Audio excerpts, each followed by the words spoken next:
Welcome to the 114th episode of the Meeple Society, a podcast about board games hosted by two longtime role players turned avid board gamers. My name is Katie. I'm Greg. On this episode, we respond to some questions posted on various videos in the last few weeks, and we pose one to you, the listeners. We tell you about some games we've gotten played recently, including one that has us island hopping and another that requires visiting different tombs and looking for treasure. And we wrap it up by building our own zoo in our first look at Sanctuary. And normally I would do a butt first here, Yeah, but it's not really a butt the first. butt first is going over the video questions. Yep. We've gotten a lot of questions in from some of our videos on Facebook and on YouTube. So the first one was from Facebook. It was from one of the board game groups that I posted the podcast in. And this is about podcast episode 113, just the last one, the one we went over all of our 24. And it asks, Board Game Nook asks, how do you keep people from getting grumpy during the 24-hour marathon? That's a good question. It is. And a legit question. I actually answered her on the channel. Says not everyone is there for 24 hours. Right. But there's only a handful of us that are. Yeah, but we try and play shorter games to keep things moving, and there's plenty of food, water, coffee, carbonated drinks, and such to kind of help out. Lots of snacks. Sugar. Lots of sugar, but also a lot of protein. Like we discovered early on, Justin wanted to do biscuits and gravy. And and he made it that morning. He literally just cleared the stove off and made it that morning. So that smell was wafting through the whole house. And that woke everybody up. It really started our day, basically, even though we'd been playing all night at this point. Mm-hmm. So that is a big part of it. But I mean, we've got the couch people can go lay down on if they start getting tired. There's lots of outdoor spaces people can get away to get some fresh air and to just go outside and sit down for a minute. So that helps. And luckily, a lot of the people who come recognize the fact if they're getting cranky, they just get up and walk away. Mm-hmm. But luckily, we've not had a huge issue. We have had issues with it in the past, but not terribly bad. And usually the people who do stay 24 hours, we know really well. So we can tell if somebody's getting tired and if somebody's, okay, it's time to go outside and get some fresh air. So typically, we've got a few that stay that we don't know very well, and we get to know them during that 24 hours. Yeah. So, but yeah, we've gotten lucky so far. Mm-hmm. So I'll let you take the next one because this falls into your my forte. Okay, so this one came in on one of our Playing Through Our Collection videos, number 111, the last one, and I'm assuming from the same website or the same channel. Board game group. Yeah, this came from Board Game Nook. Do you have a dedicated rules teacher for your gaming group? Our biggest struggle for getting games to the table is finding someone with the time to learn and teach the new game. For that reason, we often find ourselves going back to games we've already played, even if we didn't like them very much, simply because the rules are still fresh in our minds. And I definitely get that thought of going back to ones that just everybody knows, nobody wants to learn something new. I get it. I'll be honest, I mean, and maybe I'm partial to videos because we do videos, but we do videos because that's how we learn best. Yes, I do read the rule books, but I want to see a video first. If I can find a video, I pull one up because that gives me that general overview. I may not remember all the rules, and I never do from a video, but it gives me that general overview of how the game should run. And then from there, I can take the rule book, and the rule book just makes more sense to me. But I am typically the dedicated rules teacher. When we go to Doug and Mary's and we're playing a game off of our set we need to get done, it's typically me going to teach it. If we go with Doug and Sarah, we kind of just pull up a video because they learn the same way we do. Watch a video, and then we'll kind of go over everything from then. And between the four of us, one of us picked up everything. So yeah, typically if we're playing with other people, it's going to be me. Unless somebody else knows the game better. And then they take over, and I'm perfectly fine with that. But if it's just the two of us, we go straight to a video and watch videos. Yep. Yeah. Next. Next one. This is off of YouTube. This is from Quapla Nerds. This is basically a comment back to something Our you'd asked. discussion of Galaxy Trucker. So this is actually from Quapla Nerds and the player who played in it. If you watch the 24 or listen to the last podcast, you'll understand. He says, Galaxy Trucker with 3 exclamation points. Yes. LOL. My copy has already been sold and out of the house. I do apologize for leaving the game. I'm excited to hear about the new potential co-try host. It is pronounced KGK. KG Kai. KG Kai. KAI is Kai. Okay. I beat the entire game during the live stream. War is the name of an angel you play. Is the name of the angel you play. Right. War, okay. WOR, which is from the video game he was playing. Okay. Makes sense. So thank you, Doug, for letting us know. All right. So the next one came again on the Playing Through Our Collection 111.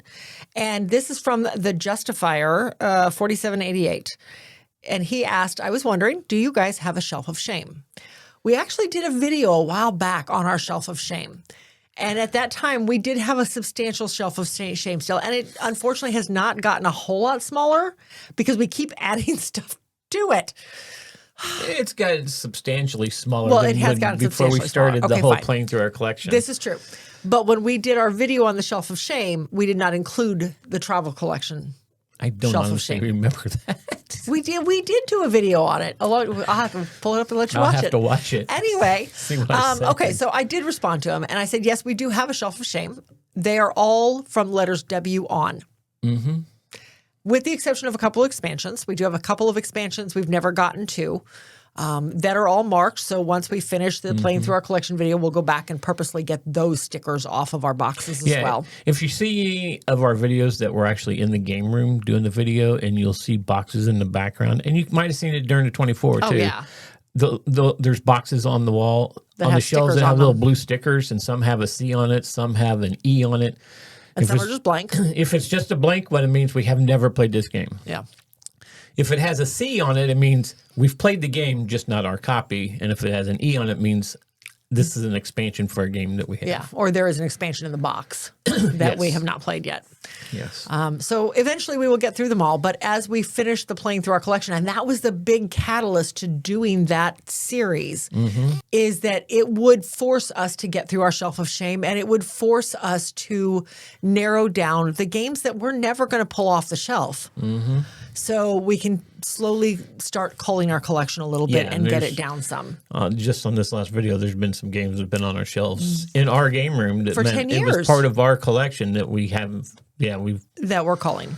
Yep. Well, and just as a hint, and we're not there yet. We started with 1,697 games, if I remember correctly. I'm going off memory here. And we are down under 900 now left in the house. We've culled that many games. Now, that being said, it wasn't until about halfway through the S's, maybe the start of the T's, that we decided we're never going to take the travel collection anywhere, and we started getting rid of that collection. So games that we had kept from the travel collection that we knew would be good for that collection. These are great games for teenagers. These are great games for little kids. These will come off the shelf if we take them somewhere. But we don't enjoy them necessarily. They're not our kind of game. Those games left the collection. Those are being slowly whittled out. But there was a lot of games in that collection that we decided we actually like these. We're going to hold on to them. And a lot of the abstract, the older 70s, 80s, 90s abstract games, we ended up holding on to. Even one Monopoly game. We held on to a Monopoly game. We held on to Star Wars. No, it was Monopoly City. The city building one where you're building I thought didn't we hold on to the Monopoly Star Wars, the big grandiose episode one? Yes, we held on to episode 1 Star Wars game. Yes, that one was kind of cool. Yeah, that one is kind of cool. But there were some ones we held on to, and we're still weeding through. What's the name of Bladder? Bladder, yes, the little football one. Like it's kind of like a football game with the little flat-headed guys that carry the ball around on their heads. It's got a distinctive chess feel or checkers feel, but where you come in and bump into the other player who has the ball. Now you get the ball and you're trying to score a touchdown, and it's really cool. It's an interesting little game. So we did hold on to a lot. But I'm proud of us. I just was kind of weeding through and marking stuff off today that we've played in the last week. And yeah, we're down under 900 now. So I'm hoping by the time we're on done. Our shelf of shame. No. Total games. Our total games. Our shelf of shame, I mean, I would have to look, is including what's left of the travel collection. And I'm pointing behind me because they're in the room right behind us. But including those, we might have 50. But just in our room, probably 10 total. Our game room. In the game room itself, probably 10 games left. But we've only got the W's, 1X, the Y's and the Z's left. We have 2 X's. We only have one on the shelf of shame, though. Oh, yes. Because we've played, what was the other one? Xenoshift. We've played Xenoshift. So, but Zaya, I'm really looking forward to I am looking forward to getting to Zaya, yeah. Update on Zaya. Did we ever say update on Zaya? We did not. Katie talked to... out of a fluke, somebody recommended I contact the company. And I thought, this game has been out of print for a long time. We absolutely have. But I thought this game had been out of print for a very long time. It was very hard to find. So I thought, well, he's not going to have anything. But I had exhausted all other options. So I thought, you know what? I'll just contact the company. And I wrote the company an email and said, hey, I know this is a long shot. I know it's a long shot. But here's what happened. Do you happen to have any of the pieces left from this? I will gladly pay for them. And I got a call back from Cody Miller. Or not a call, I'm sorry, an email back from Cody Miller. He called you? Jeez, how do you have your phone number? I know. I got an email back from Cody Miller, the designer of the game, and apparently the owner of this company, Far Off Games. Yes, Far Off Games. Saying that he was so sorry to hear about our experience. Yes, he absolutely has some parts left from that game. Send him a list, fill out the form, and send him a list, and he'll do what he can. So I did, and I thanked him profusely. And he sent everything. Yeah. Everything. Whole punch boards. Yeah, and you sent him a list of cards we were missing. He just sent the whole pack of cards again. Well, yeah, because they were all unopened. Yeah, I get it. Yeah, I sent individual cards that were missing because we were missing cards from the base game, both expansions. Unfortunately, we were missing tons of punch pieces. Because this was the latest Kickstarter. Yes, apparently there was a new Kickstarter that had just happened a couple years ago. Zaya in with. So it had been reprinted fairly recently. So I thanked him again and offered to pay him again. And he because it wasn't his fault. I mean, it wasn't their shipping company that shipped to us. We bought this off of a marketplace. I even sent him the pictures. And he goes, he even said, I have to admit, I got a good laugh out of the pictures. But wow. Yeah. So yes, thank you so much to Far Off Games and Cody Miller. It just goes to show you, even if you don't think the company will have it, reach out. Because some of these smaller companies, they stand behind their stuff. Mm-hmm. So, so thank you so much. Anyway, so if you haven't followed that part of it, I ordered or I bought it off of, I think it was Facebook Marketplace. It was Facebook Marketplace, yep. I bought it because I'd been searching for Zaya for so long. Yeah. And somebody saw it, I was like, I'm getting this right now. Yeah.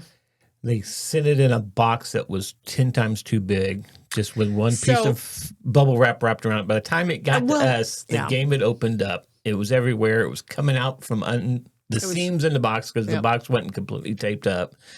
It was just a mess. I mean, when I pulled it in off the porch, I put it down on the kitchen counter, and it was rattling for one.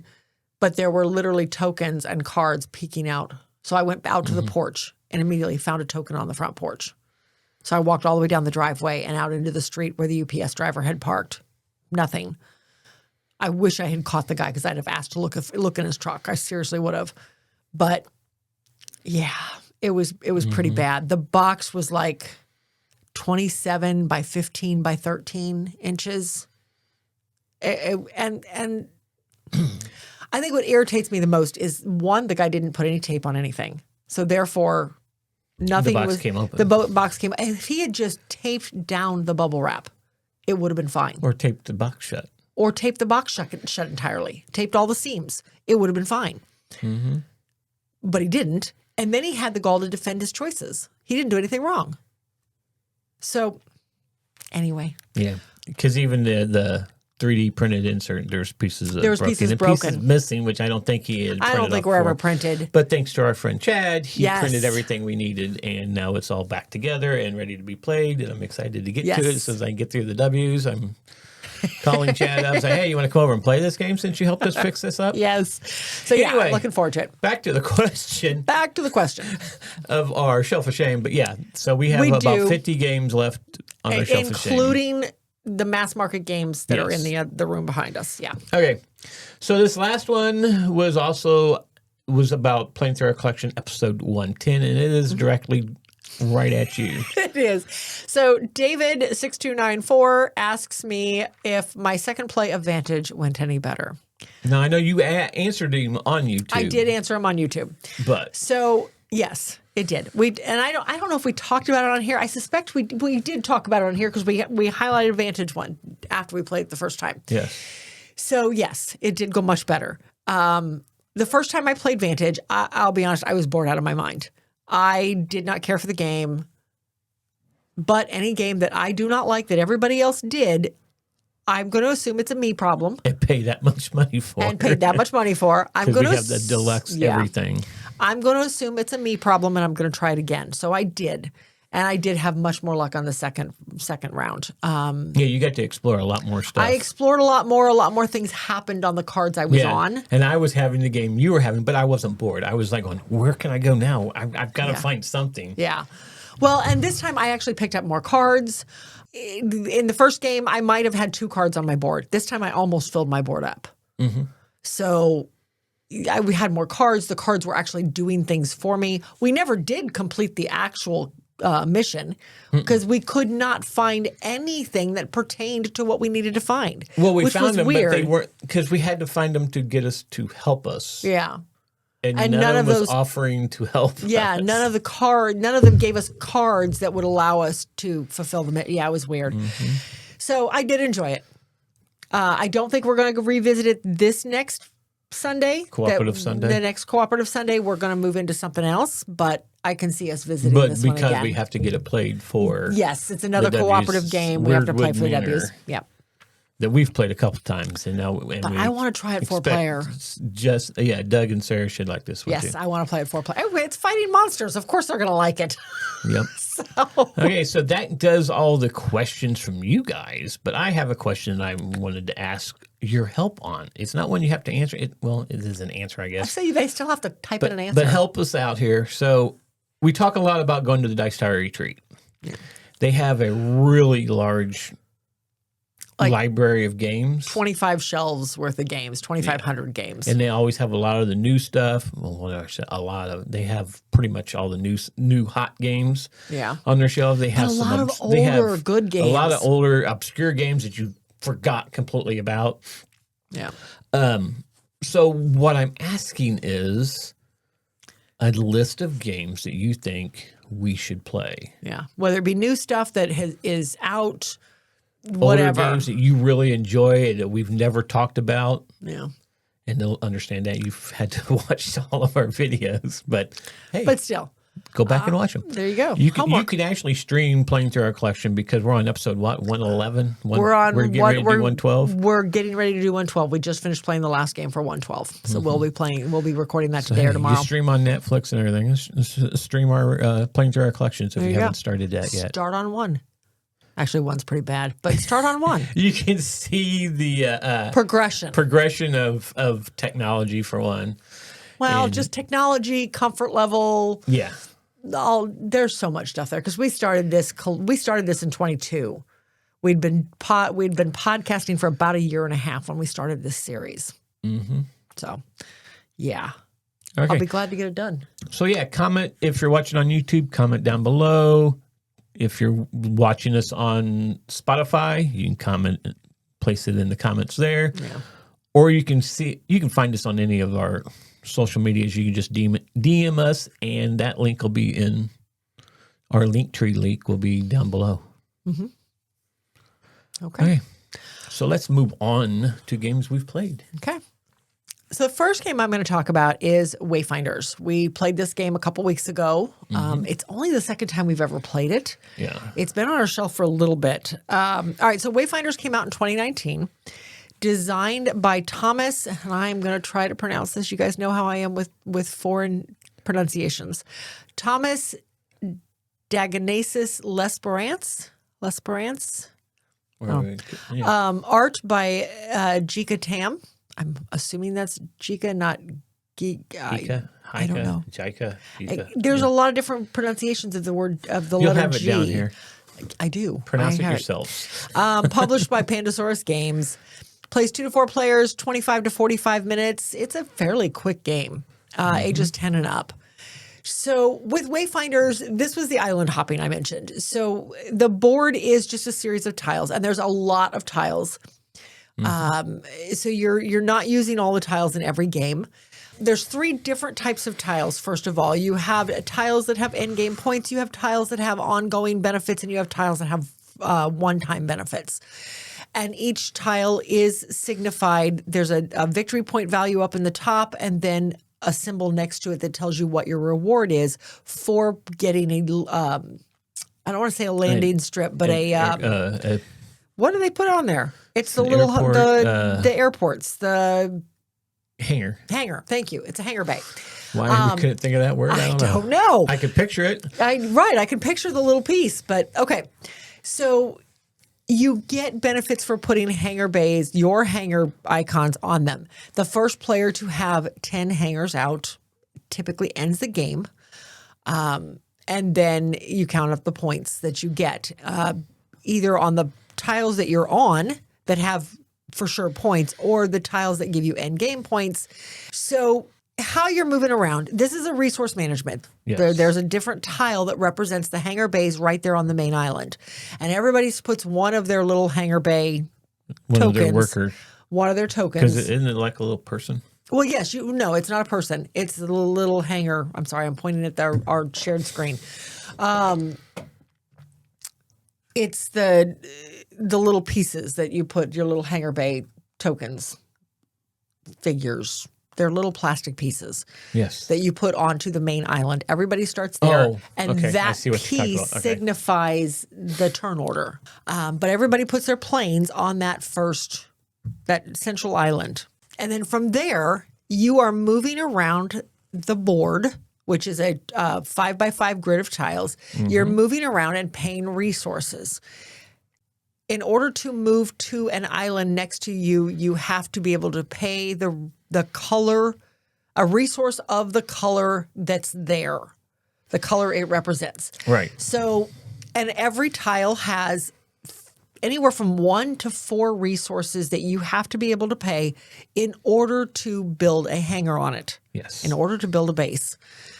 If anybody has built a base on an island, you can fly through that island for free, because there is now there is developed land there to land on.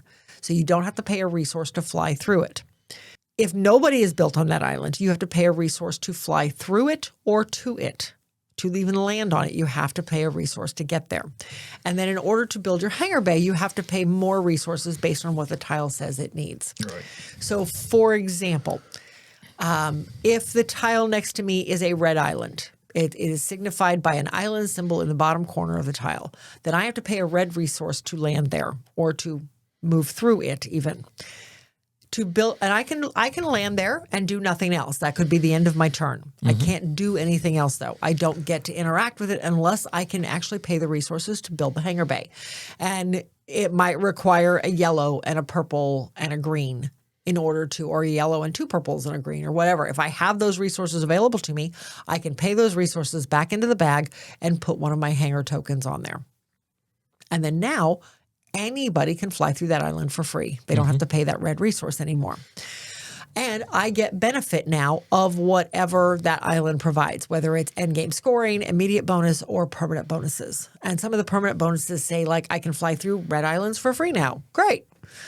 So every red island I go to, I don't have to worry about those red resources anymore.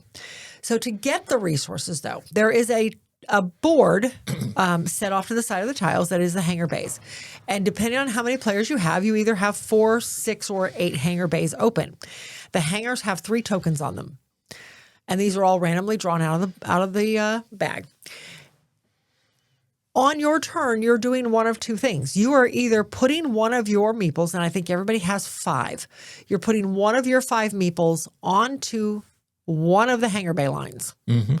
Or you're pulling back one line of meeples, of your meeples, from one line and collecting the resources and then flying. Well, and this is where it gets interesting because everybody's putting meeples out. So you might have 4 people put a meeple out on this one line. Mm-hmm. Or you put the first one and the third one and somebody else put the second one and a different person put the fourth one. Well, if that 4th person decides, I really need that resource that's in the front of the line, he could just choose to pick up that meeple and take that very first resource because you always take from the front of the hanger. Even though somebody else is in line first, I decided to clear out first and leave. So I get that first one. Now, if I decide to do it and I have the first and third, I'm taking the first 2 resources and then going. And then you move everything down and you fill in from there. So it's really interesting the way it goes. It's kind of a press your luck. Do I wait and try to get a third meeple into that line so I can just take them all? Mm-hmm. But there's 2 other people in line. And I really need that one that's first in line. I need that resource because there's no other colors like that out. So it's a little bit of a press your luck is, do I waste an entire turn just getting one resource, or do I wait and put some more people out and hope I can get some more people into that line to get more? So it's pretty interesting. I really like the push and pull on this one. I like and being able to fly around the board because you can't fly unless you pull back. So if you want to get to an island, you got to pull people back. And then if that's not bad enough, you have to. And some islands will give you more resources, but at the end of your turn, you have to discard down to 6 resources. You can't have more than 6. So you got to really budget how you're spending stuff and what you're going after. So, but yeah, I really like this one. Okay, the game I have is, well, it doesn't fare too well on BGG. It has a 3.9. This is Wadjet. I believe I pronounced that right. This is from 1996. D. Pomperlo. Published by Timbuktu. No artist listed. No artist is listed. No. This is a 2 to 4 player game, 90 minutes, ages 10 and up. This is basically Clue. Yes. It's an advanced form of... It's kind of Clue meets Indiana Jones type of thing. Yeah. Almost. It's a square board with these little offshoots that are going into tombs. You have these really, really cool player pieces are awesome. They're like the bust sculptures of these people, of the explorers and everything. But you are moving around by the dice number. You're moving around. You have money, paper money, your favorite. Yeah, but you're moving around this board to enter tombs, to dig in the tombs, to find artifacts. And now you're going to start with 3 artifacts in front of you, face down. You know what they are. Nobody else knows what they are. Yep. And the whole goal of the game is you're trying to find out what the 25th artifact is in the middle of the board. Nobody can go in there until you're ready to guess. Yep. Kind of like Clue. So as you're going around the board and you're trying to get up into these tombs, if you land directly on the space that says entrance, it allows you to slide straight to the door. That way you don't have to pick up these. There's little cards in the 4 corners. If you have to go up the stair steps, every stair step that you stop on, you have to pick up this card. And sometimes it's good and allows you to go on through. Sometimes it's bad and makes you go someplace else. Yeah. Which is sometimes a bummer because you're right there. This is the last one I need. And you end up going someplace else. So, but once you're up there, you can go in, you dig, and you can turn over one of the cards that you get, see what it is, and you have your own player scorecard. Yeah. It's a logbook, which is really cool. This is the hard cardboard logbook. Yeah, I love the player. That goes inside of it. I love the and you got to keep it. It'll tell you how much it's worth and what number it was, and you go on your log sheet. It's like, okay, I have this one, so I know where that one's at, and it's on this in front of me. It's in slot number 6, because you can put them out on your board. You have 6 slots. You can put them anywhere on your board. Now it's up to the other player. If this was an area that he's already seen, he knows, okay, I know what that card is because when you go to put everybody gets a certain amount of artifacts to put into their tomb. They get to look at them all and mark them all off as to where they're at, whether they're in front of them or if they're out to be found, where they are at in the stack. So now it's like... It's a lot to keep track of. Yeah, so if I went to your lot and I took the top one off and then say it was the second one that's been out of that lot, you're like, no, okay, well, this is not... That's artifact number 3, and he just put it in slot number 6. So I know where it's at now. Yeah. I know that it's out. It's somewhere around here. And you know how much it's cost because there are cards that allow you or spots that allow you to trade or buy somebody or take somebody else's artifact and put it in yours. Yep. So now this person's like, oh, crud, you took that one. So now where did you put it?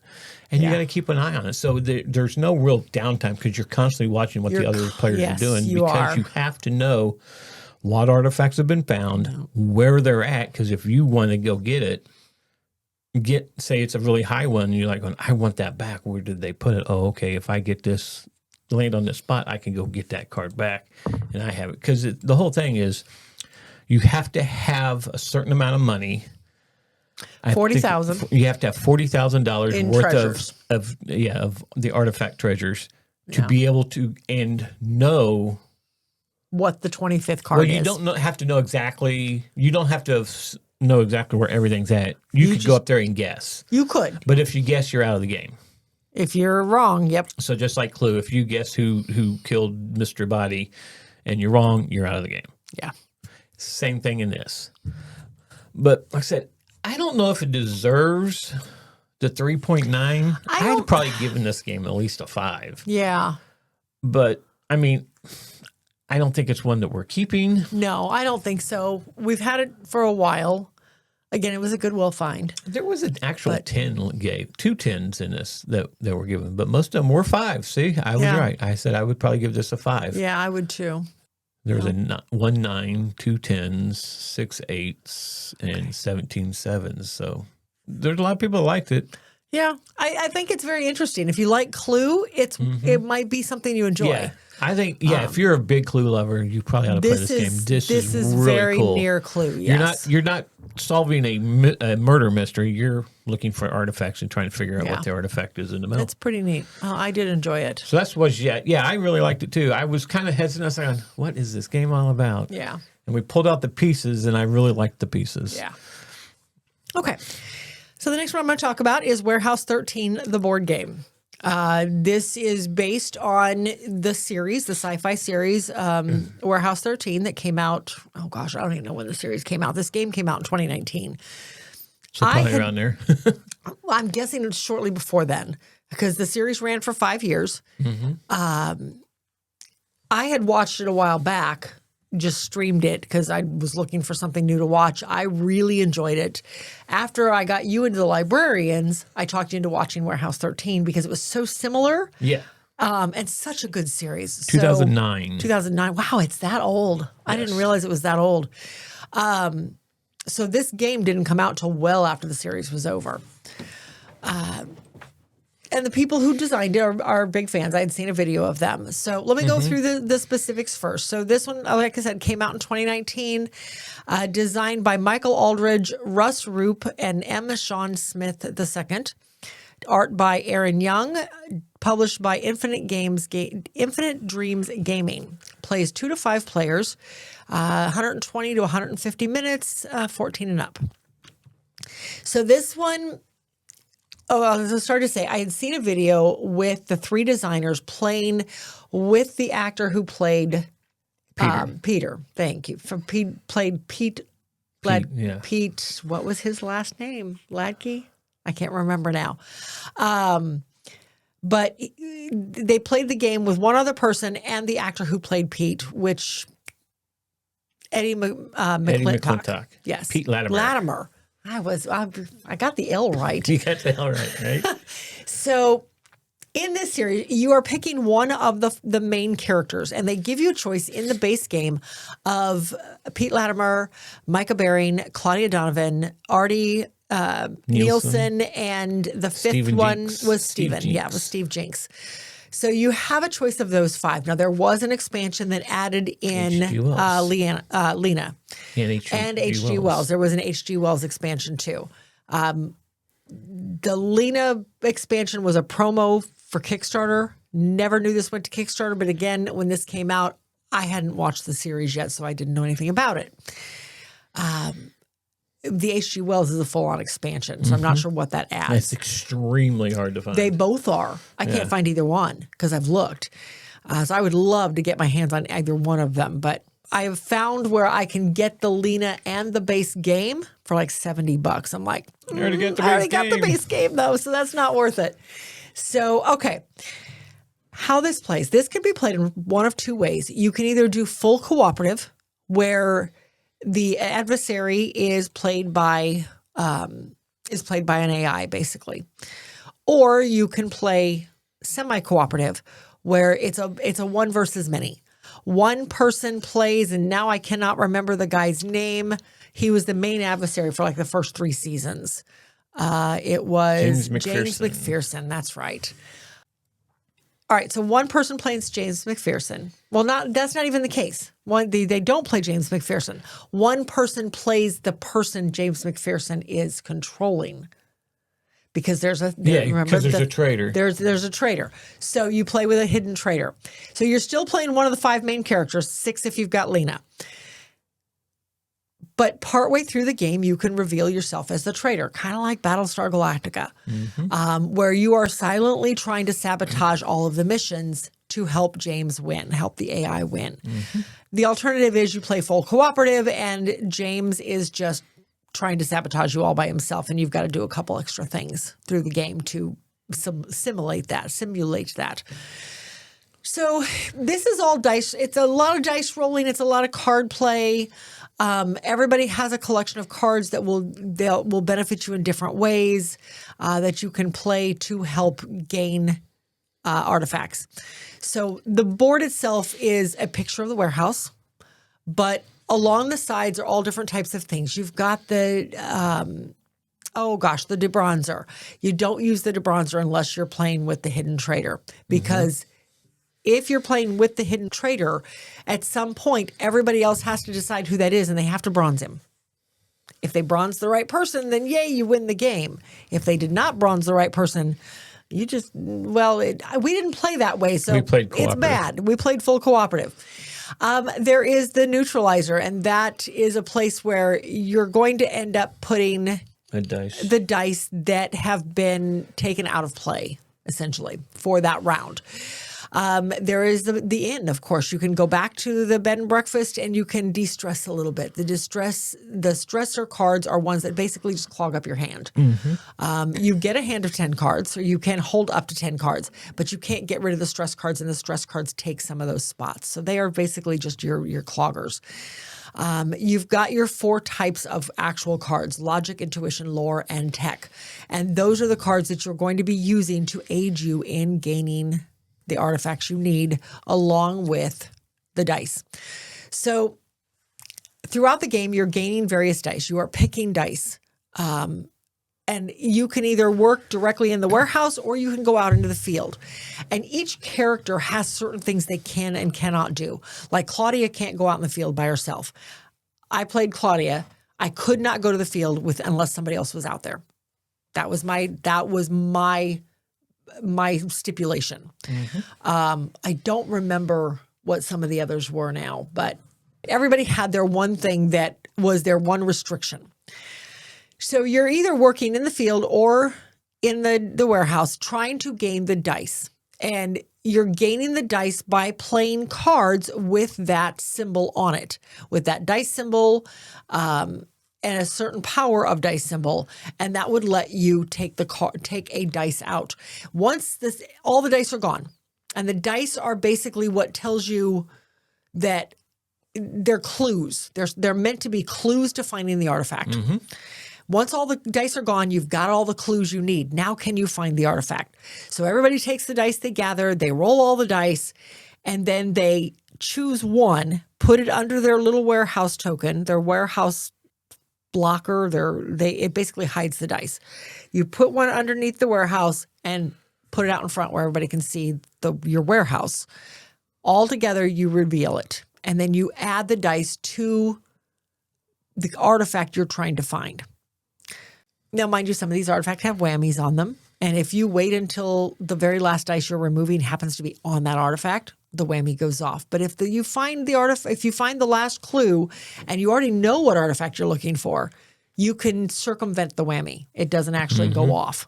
So that's nice. So anyway, so you add this dice to the artifact as to what it requires. So it might require 3 scarabs and 4 Intuition, thank you. The light bulbs and 2 tech in order to find and neutralize the artifact. And if you can accomplish that, then you win the artifact, you've neutralized it, you take it back to the warehouse, and you have one of the 3 you need in order to win the game cooperatively. If you can't, then James McPherson gets a hold of it and it counts toward him. And if he gets 3, you lose the game. You only play with 5 artifacts in play. There's a whole stack of them, so it's always going to be different. I enjoy the game. I know you did not enjoy the game. Well, I played Pete. You did play Pete. Because at one point in that game, as I think it's the beginning round, you get to draw one of your skills. Well, he only had intuition, so I was only able to draw. Well, that was Pete's thing. Yeah, I know, but it made it rather boring because most of the things in that game it didn't really need a lot of intuition. Yeah. And if they did, somebody else is taking the intuition. I'm like going, guys, that's the only thing I can take. Why are you taking this? I need to be able to play. So I was kind of like, I felt like I was the 6th wheel in a 4-player game. Okay. So I feel like we need to play it again. And we started off, and we had it all went wrong right from the very first turn. So we restarted. And you offered, it's like, do you want to play somebody else? And I was like, no, I'll play him. I'll see how it does.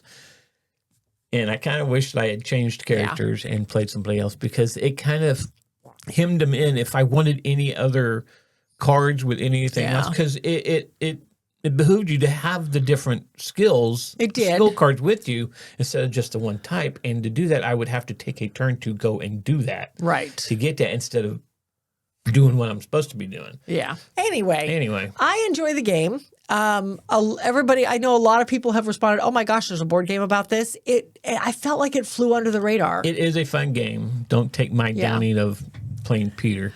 Or Pete. Yeah. You might be, if you play Pete, you might be able to do pretty good with it.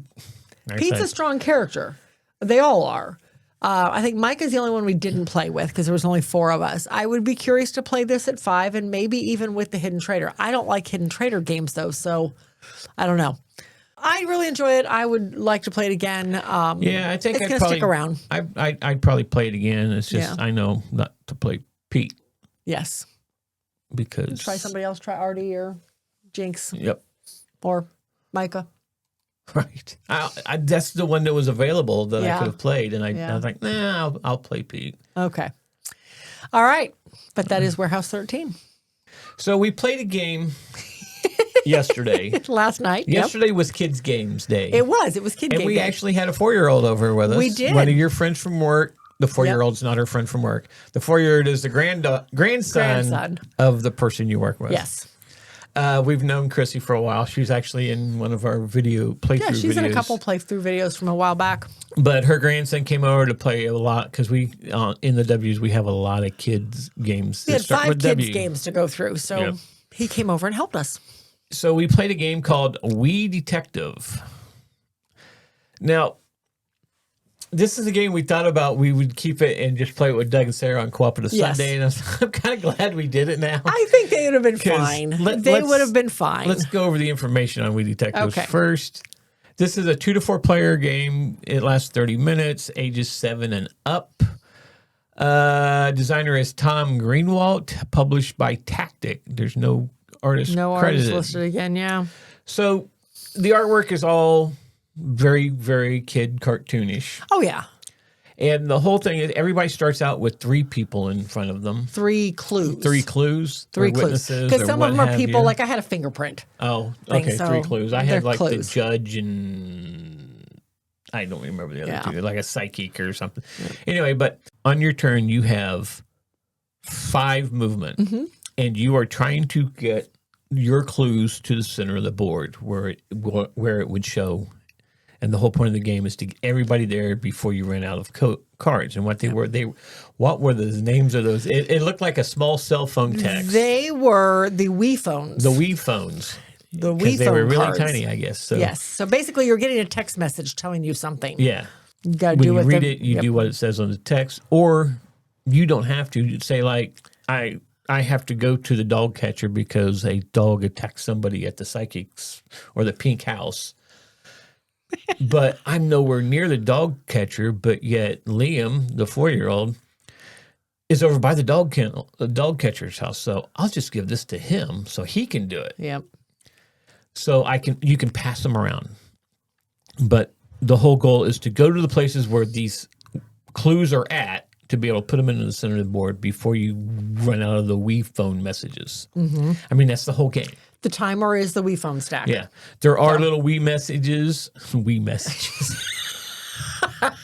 There's little Wii messages. Anyway, there are text messages that come through that tell you that it's time for a team meeting and we all have to go to the cafe. Yep. And there was times that I was like, I'm right where I need to be. But when you go to the cafe for the meeting, everybody gets to move out 8 spaces back. Immediately. So it actually put me in where I needed to go on that one. Yeah. There's another thing There's that some moved that people create, around, right? Well, it wasn't move people around. There was things that created accidents Oh, yeah. There's or like fires. a fire happened, and so now you need to go to the fire department and send to put out the fire. So like right at the very end of the game, we have one clue left, and there's a car accident right in front of where the courthouse where we needed to drop the judge off or get the judge or whatever. So we had to go over to the tow shop in order to clear the car accident so that somebody could get to the judge. Yeah. But luckily we were, you guys had to. It worked out. Because we just had to go to the cafe, so you guys were trying to figure out who's going to the tow. Yeah, who can get to the tow company in time. And yeah. It was crazy. We made it. I mean, it was, I'm going to say interesting. This has a 5.3.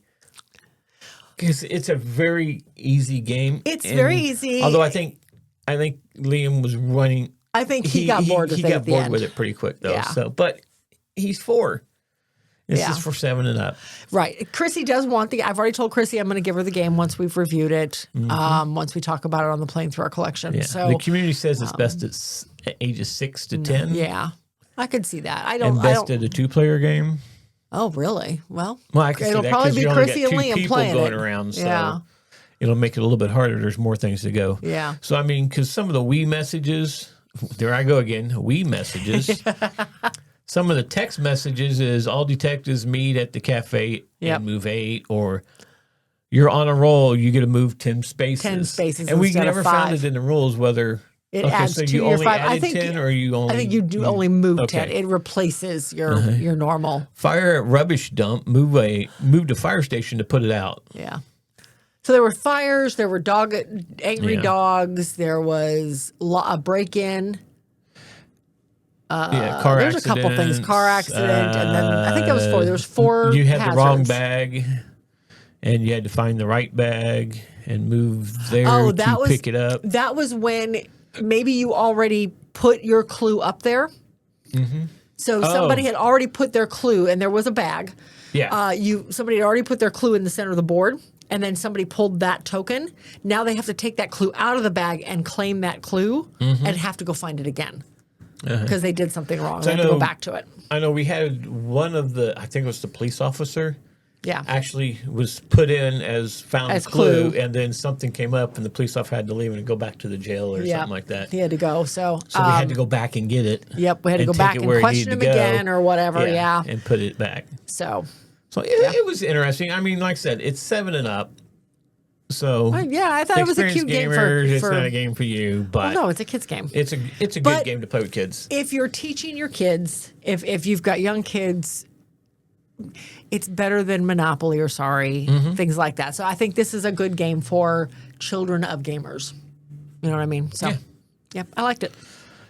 So that's some of the games we've played. We've had more than that, though, but we're not going to go into all of them. Yeah, we got a decent amount in, but we'll be here all day if we go into all of them. Yep. So we're going to move on to First Look. First Look.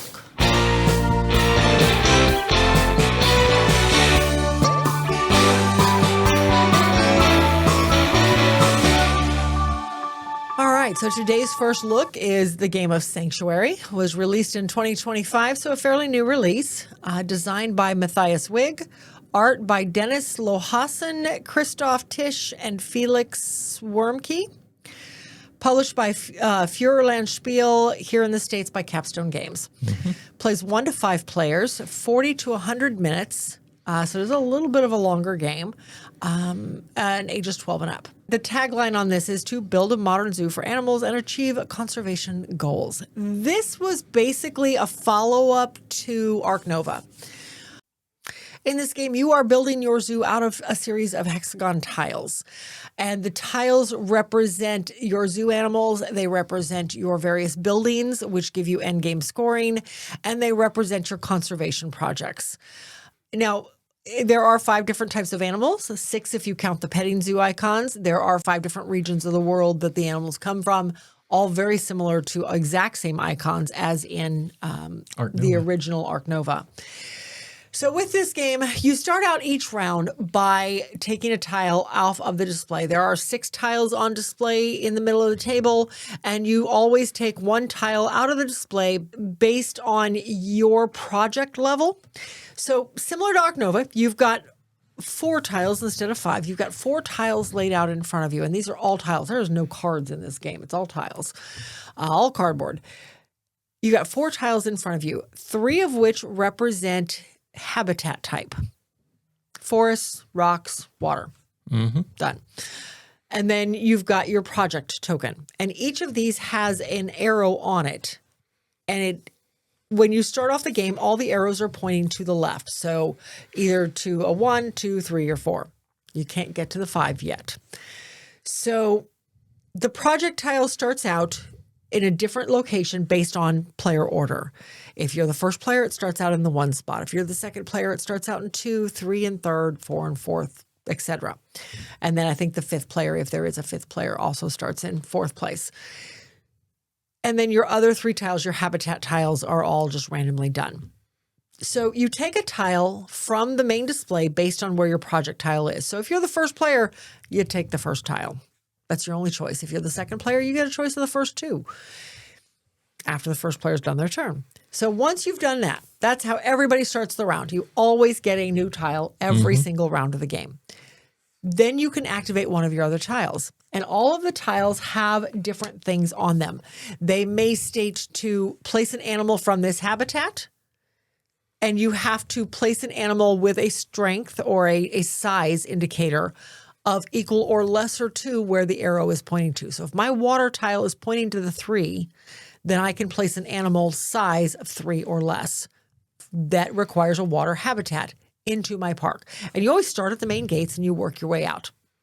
So you play your tile. Now, each of the tiles, the 3 habitat tiles will also just simply, if you don't want to play an animal, you can draw 2 tiles from the stack, not from the display, but from the stack, and put those into your personal display. Or the project tile will let you take one from anywhere in the main display, not just where your project tile is pointing to, but from anywhere in the main display. So there's always an alternative. Each tile gives you 2 different options. Place an animal, or take a project, or place an animal, place a project, or take tiles and add to your display. Now, that being said, your display can only hold 6. If at the end of your turn you're above 6, you got to discard. Okay, so you take your tile based on your project level. You do an action, one of the 8 actions available on your 4 tiles. That is your main turn.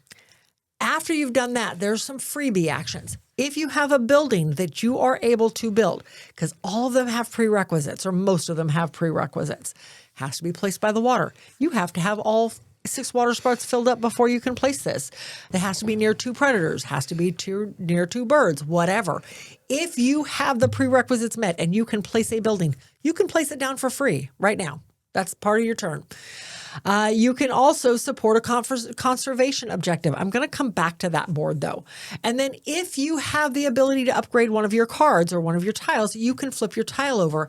And now the arrow is pointing to the right of the card instead of the left of the card. So it becomes 1 stronger than it used to be. So that 3 water now becomes a 4 water. And now you can do the 5s. And now you can do 5s once that 4 gets up high enough. And just exactly like Arc Nova, once you've done an action, you pull that tile out of line, you bump everything up, and you put it down in the 1 spot, or in your first spot.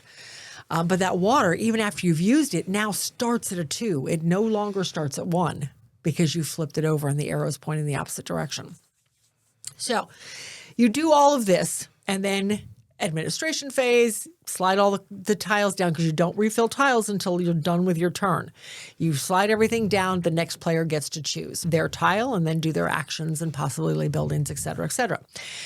So you're building all this out until you come to a natural game end. And there's a couple ways the game can end. But before I get into that, let me go back to that conservation board because that's one of the game end triggers. So off to the side is a conservation board. There are, I want to say 10, no, there's got to be more than that. I think there's 12 different conservation tokens. No, there is 10 because there's 5 animal tokens and there's 5 region tokens. So you're shuffling these up and you're putting 5 of them out. So again, you're never going to have the same exact arrangement. So you might end up with just 2 animals. You've got birds and maybe you've got predators. And then you're going to end up with, you might end up with 3 regions. You've got the Americas, you've got Asia, or you've got Africa. Okay. Those are the areas you have to focus on in order to claim them as conservation objectives. So as you're doing this though, so you get 5, or you get, well, back up. Everybody has 4 conservation tokens they can put out of the possible 5. You have one that says you have 2 of something. You have one that says you have 3 of something, 4 of something, and 5 of something. Mm-hmm. So as you are obtaining various icons into your tableau, into your board, then you can start placing those conservation tokens out. So if I get 3 Africas out and I know there's no more Africas out here, I want to get something out. Okay, fine. I'm going to claim the 3 Africa. I can take, when I get down to that possible extra bonus actions, I can claim that conservation, put my 3 up on the Africa spot. Now, everybody can claim 3 Africas. Nobody's blocked out of anything. But I can claim that I have got 3 Africas on my board and I'm good to go. But that 3 is locked out, and if I get a 4th Africa, I can't change it. You can do this for all of the different icons that you collect that are required by that board. Mm-hmm. One of the game end triggers is for somebody to have all 4 of their tokens out. The second game end trigger is that somebody has filled their board completely. The last one is to run out of tiles, completely exhaust the supply. We've never had that happen even in a 4-player game. It's always been fill your board or conservation. It's always been one of those 2. Okay, so that is the basic overview of the rules. If we missed anything, we'll cover it in gameplay. Yeah, so let's talk about the artwork. Okay. The artwork is pretty much the exact same as Arc Nova. Nova, yeah. Color palette, everything. It's all the real pictures of the what's going on in the card. Yeah, or it's tile. all stills, which is fine. It's beautiful pictures, which I like. So game components. It's all cardboard. It's all good cardboard. Don't get me wrong. It's good, thick cardboard. But it is cardboard. There's no cards. No, there's not a single the card. Tiles, even your action cards are actual tiles now. Your player aid is a tile, which I have in front of me. Literally, the only paper is the rule books. That's it. Everything else is cardboard. So, yeah. And nice, thick cardboard. Yes, agreed. Okay, gameplay. I like it. I mean, don't get me wrong. I like Arc Nova. This one is a little bit shorter. The scoring is a little more, you don't keep score as you go. It's all end game. So you have no idea who's winning until you get down to that final end game scoring, because there is no scoring during the game. Yeah, I think this one's kind of cool because some of the animals that come out has to have an extended area. They require a bigger area. And it has it marked on the card. Some actually ask for 2 areas on the opposite side of the tile and everything. So sometimes that makes it very hard to plan how you're putting it in. And a lot of those ones that take 1 or 2 extra sanctuary areas, I guess you would call it, or habitats, they're male and female. And and you got to figure out how am I going to place that so I can get the male and female beside each other, plus have their open terrain. Right. Because, and I forgot to mention that male and female, about 50% of the animals in the deck are a male and a female. So there's no duplicates. There's no duplicate tiles at all. Yeah. There's a lot very similar, but you've got your male and female. And if you can match them up, you get basically a wild token. If you don't use it, it's 2 points at the end of the game. Right. But you can use it toward one of those conservation icons. To raise it up or down. Raise it, yeah. So if you have 4 Africas and you really want to push your 5 down because your 5 is 14 points at the end of the game, you can use one of those tokens to boost you to a 5. And I do like that. So, but the only way to get that, there's a couple of tokens or a couple of tiles that give it to you. Yeah. The main way is to obtain the male and female of the same species. Yeah, because there's a spot on the board. If you cover it up, it has that on it that you'll get one of those tokens. Yes. And there's different spots on the board as you cover it. Kind of like in Ark Nova, as you cover things up, if there's anything there, you get the bonus. Whatever it is. Yeah. So, yeah, I feel it's a little more strategic than how you're building your zoo than Ark Nova. Because Ark Nova, you can kind of like, okay, I've got a bunch of mountains over here. I can go over here. But you don't have to worry about making sure there's an extended area. No, Ark Nova. Or is there chaining in Ark Nova? Because I know there's tiles that are scoring. It depends on what the little icon at the bottom for the scoring mechanism is. If it's gridded behind it, it's the ones that are chained together are going to score you points of that icon. Some of them it's however many you have on the board. Right. But that chaining can get really good because you're off on chaining, and then you realize one of the first tiles you played was like the male part of the male-female grouping of this animal, and you just chained like all the water around it. And now you can't get that female can't put in the there. It's female like, there. oh, how am I going to get the female back there? I can't get the female back there. But I thought there was a spot where you could actually put something on top of a building or a building on top of it. No, you can. There is one tile out there or a couple tiles that will let you move something. Okay, maybe that's what it was. But that never comes out till the very end of the game, and there's nowhere I can actually move anything to make it work. Right. So, hold on.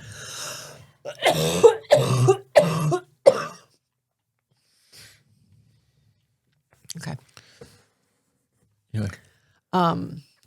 But no, you asked about chain. I don't think there is a thing for chaining in Ark Nova, but in Ark Nova you have to worry about size restrictions. Yes. Can you fit this size 5 tile because this animal requires a size 5 habitat? Right. I've got to fit a size 5 and be able to pay for it into this location, whereas this is just hexagon tiles, period. Yeah, with the occasional, hey, you need to allow room for that extra one. You just flip a tile over and it becomes the extra space that animal needs. Yeah, and other animals can, if you've got this extra sanctuary area for this animal and another one up here needed it too, and it just so happens it's on the same time the tile lines up, you can still use it. So yeah, that's kind of cool. Good luck getting that to line up, though. Yeah. So I think this is a little simpler. I think this is a little more simple. Yes. There's not. And I don't feel like Ark Nova has a lot more rules, but the scoring is weird. Yeah, I know there's something out there on BGG for alternate scoring. I've never downloaded it. I probably need to and just throw it in the box so we could try it sometime. But I don't know. I'm torn. I feel like yes, they are very similar games, but they play differently. Okay. Well, playing. Let's talk about replayability. How much replayability is in this game? I've already played it 3 times now. And I really enjoy it. I could see there are so many tiles. Now, mind you, there's not as many tiles as there are cards in Ark Nova. Now, you've played this at 4 players. I have played this at 4 players. I've only played it at 2. And I had people stealing my females to my males. That's the thing. You get those females out there or the males out there, then they're still in your tableau, though. They're still in your supply. Your supply. You haven't quite put it out because you really want to, because it's going to take a lot of room. It's like, if I put this out, I'm committed to get this, but then if I need the room and then female comes out later, it's like, what do I do? And you don't know which direction the female's extra room is going to be. So you're kind of waiting for that female to come out. Yeah. Because the one male that I had out in the last game, it didn't have to have any extra areas around it. Right. So I was good and then just flat out forgot.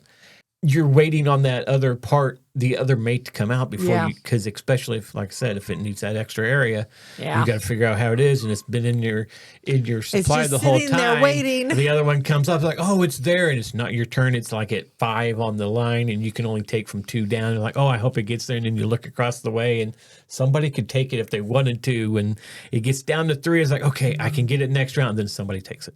Yeah. I'm like going, no.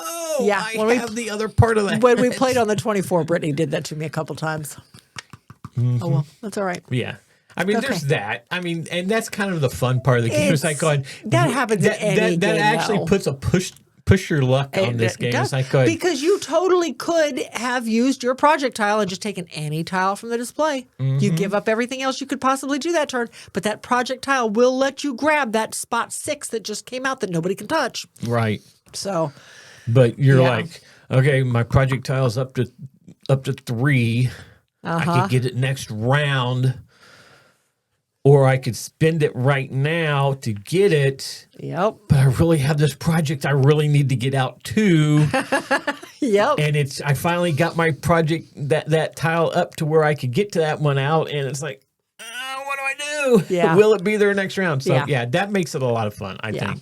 Because I don't get that out of Ark Nova. See, I do, because you've got that same angst. You've got your different tiles. Your cards let you do certain things. And I'll go over that in my final thoughts. Okay. Anyway, so replayability. I think it's got some replayability. Will it come off the table a dozen times? I don't know. Or onto the table a dozen times? I don't know. It's subject to expansions. It is subject to expansions, much like Ark Nova was. I don't know how they'll fit them in the box. I really don't, because I'd be hard-pressed to fit any more tiles in this box. But no, I like it. I think, like I said, I've already played it 3 times, and I'm looking forward to playing it again. Okay. So final thoughts? I like it. I would recommend it.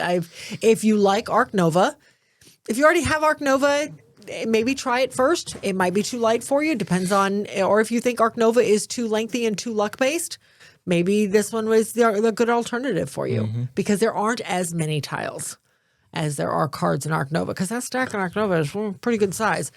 But it feels just like Ark Nova without the wonky having to cross over scoring. I do very much enjoy this one. I enjoy Ark Nova too. I like the spatial part of Ark Nova, but I like the tile part of this one, if that makes sense. I mean, this is one of those games that they took a concept from a larger game, Ark Nova, and they took the zoo building part out and added a few things to it to make it a standalone game. And I like that. There's been some games that we've played that we just didn't like what is it? The robot one, part of Kanban. Oh, the building part, Bot Factory. It was really okay. didn't care. That one seemed like it had a lot of take that, because you could steal things from other people. But this one, I think, if I had to choose between Ark Nova and Sanctuary, I would play Sanctuary every day. Yeah, you've never been a huge fan of Ark Nova. And I think the part of Ark Nova is that the card stack. There are so many cards in Ark Nova. You'll never see all the cards in one game. No. And you could get an animal at the beginning. It's like, oh, yes, if I pair this up, I am due to score some heavy points. It never comes out. No. This one, you're like, oh, when this female comes out, as long as I get the male, it'll do a lot for me. Yeah. And you have a very good chance of getting that to come out, because there's not as many tiles. Right. Now, that being said, we've never gone through all the tiles. And there are games that I might have one half of it, and I just have to give up on finding the mate. And the mate never comes out. Yeah. Because they're in that last little bit. Well, the one that I had that I covered up on accident. Yeah. It did finally come out. It came out at the end of the game. But then, like I said, I had it covered up, and it was halfway through the game when I realized, like, oh, I covered it up. Well, I don't need to be looking for the female part of that one now. The one thing in the game, okay, you may not think so. I felt like it was the conservation projects, the way that is. I felt like they had a good game going on, and then it's like, we need to add something extra from Ark Nova to this, and they added some way of putting those conservation projects out there just for like another in-game scoring, so they have that. So they had something to do with the other icon on the tile. I think there's a little bit of a disconnect. I don't think so. Okay. I feel like the conservation project, that is a heavy part of Animals, period, is conservation. Yeah. That always has been. It's very strong in Ark Nova. And I feel like that was the way of bringing the set collection in. You're collecting certain types of animals. You're collecting animals from certain regions. And you're building your zoo based on that. Now, does that work? Heck no. Because I always end up finding all the ones that are not part of the conservation projects. Because last time I had a ton of reptiles, and reptiles was not one of them. But I think that's what it is meant to symbolize. Well, it brings in that. The disconnect part of it, I think, is that it's on a separate board that sits over on the side. Does, yeah. And you forget about it a lot. I mean, and I'm usually one that's like, there's goals. I must go after these goals. This is what I'm basing the entire game on, is goals. And it sits off to the side and I completely forget about it. Oh, I don't, because my tokens are right next to me. If some way they could get it right down the middle, like where all the other stuff's at, and it's right in front of you the whole time, and you don't have to look off to the side. Oh, those are over there. Well, crud. Maybe you need to suggest a player mat design for it then. I don't know. But anyway. Right? But like I said, I forget about them. Yeah. That's the only part that I don't like about the game, is that I'll forget about those, and it'll be halfway through the game as I'm going, I have nothing up there. Well, see, and I like the way the board is designed because it actually fits on our table nicely. Yes, because it does. The tile board is only this wide. And then you've got your stack of tiles, and we just pull and I think everybody does. Why wouldn't you pull the box and set it down? So there's an open box. Put it in like 5 different stacks. No, heck no. You have a box that holds them perfectly. Yeah, it's right Let's there. see if I can get it out. It stores in this box. Yeah, it stores in a box like this. So why would you not just put this right on the table? Yeah, and it even has arrows at the end of the board. It says, here, put that right there. It goes right there. So it's perfect. So yeah, I love that. But see, that's all your tiles. So not a whole stack of cards. But I like the fact that it is so narrow because the player boards are so big that we can actually fit 4 people on our table, 5 if somebody's at the end. So that other board's not that big. It's this big. It's not very huge. But I like that part. But you've got the token sitting right next to you to remind you of it. But there's also, and I forgot to mention this, there are 4 gold tokens that allow you to flip over your action tiles. One of which is to get a conservation project up there. One of which is to have 5 different animal types, or 3 different animal types, or 3 of the same type of terrain, things like that. So you've got 4 goal tokens that allow you, once you would meet that goal, you just flip over one of your tiles. You can flip over one of your action cards. Anyway, go on. I forgot that. Like I said, my thought. Okay. I just felt that part was disconnected. Kind of disconnect. Okay. I completely forget about it because it's out of the way. Yeah. It's not in front of me the whole time. I have to look over there. It's like, oh, geez, yes, that's there. I've got to work on that as well. Okay. But anyway, going on though, like I said, this game, I feel I would play this over Ark Nova any day. Okay. It doesn't have that wonky scoring, which is one of the things I do not like about Ark Nova. Right. I hate that scoring, the way they score that. I get it. That's the crossover scoring. There's a lot of people out there that feel the same way. That's just a really weird type of way to score. And that's why they made up the alternate scoring. Because you've worked your butt off the entire game and you end up with minus 20 points. What is the other game that does that? I don't remember. There is another game that does that crossover scoring, and now I don't remember what it is. It's one of the Trailblazers games, I thought. Maybe? I don't know. I know there's one that does, but I can't remember what it is now. I think it's Arizona. Anyway. I think you're right. Yes. So other than that part, don't get me wrong, I really liked this game. Like I said, maybe that whole part of it will eventually sink in. It's like, hey, there are goals over here. Focus on that, not trying to get mates, because I think that's what distracts me, because I'm trying to get those mates, because I'm trying to get those wild tokens or those pouch tokens that I'm looking over at your board. You have none. I was like, okay, I'm none. And then I like place 3 tiles. And I look back over and you got like 10 of them over there. I mean, that's an exaggeration, but it's what it feels like. Suddenly you have a pile of them over there. I'm like, going, how did you get all these? I'm still struggling to get one mate. One mate. That's all I want. and you always come out with like multiples of them. I'm like going, where did you get these? How did you get these? He's exaggerating. Anyway. I am, but not completely, because you usually have 4, 5, 6 of them together, and I might have one or mates? I'm lucky if I get two. No, not mates. Those tiles. Oh, the tiles. Okay. I'm lucky to get one, maybe 2, because I might get one mate, and I also may put my tile on top of one. Because the one time you finished the game, I think the first time we played it, I still had like 5 areas in my board that I had to still build, and you were completely full. I'm not going, how is this happening? The buildings. Yeah, those buildings are important because they are in-game I would always get too. those buildings that. Yeah. I was like, it makes no sense. I can't play it yet. And anyway, but no, I like the game. I would recommend you playing it. If you like Ark Nova, this is a lot faster game of it. It is a much faster game, yes. And I think in Ark Nova, I like the part of building a zoo in it.